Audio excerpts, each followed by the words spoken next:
ایک زمانے کی بات ہے، ایک بہت بڑا بادشاہ تھا۔ اس کی سلطنت بے حد وسیع اور طاقتور تھی۔ سونا، چاندی، ہیرے، محل، خادم، لشکر، ہر نعمت وافر مقدار میں موجود تھی۔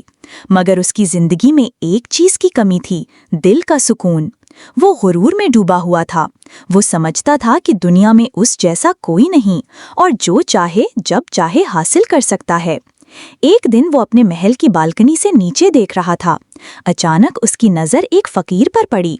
وہ فقیر درویشوں جیسا لباس پہنے زمین پر بیٹھا اور بڑی تسلی سے سوکھی روٹی کھا رہا تھا۔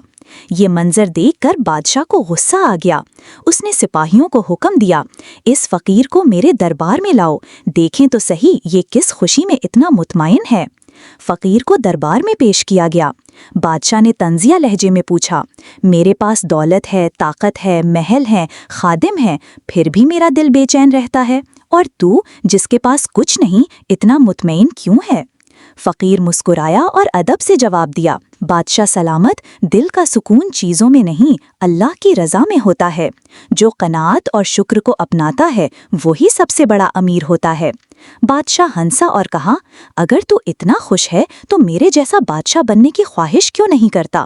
فقیر نے سر جھکایا اور نرمی سے کہا، کیونکہ آپ بادشاہ ہو کر بھی میرے جیسا بننے کی خواہش رکھتے ہیں۔ یہ جملہ تیر کی طرح بادشاہ کے دل میں لگا۔ وہ ساکت رہ گیا، کچھ کہہ نہ سکا۔ پھر فقیر نے آگے بڑھ کر کہا، بادشاہ سلامت، دولت اگر ہاتھ میں ہو تو نعمت ہے، مگر اگر دل میں آ جائے تو سکون چھین لیتی ہے۔ یہ بات بادشاہ کے دل میں اتر گئی۔ اس دن کے بعد اس نے اپنے اندر جھانکنا شروع کیا۔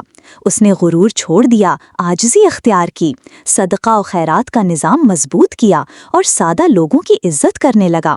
اب وہ صرف ایک بادشاہ نہ تھا بلکہ ایک بہتر انسان بن چکا تھا۔ اخلاقی سبق، اصل بادشاہی دولت یا طاقت میں نہیں، دل کے سکون میں ہے۔ قناعت، شکر اور عاجزی انسان کو وہ مقام دیتے ہیں جو دنیا کا کوئی تاج نہیں دے سکتا۔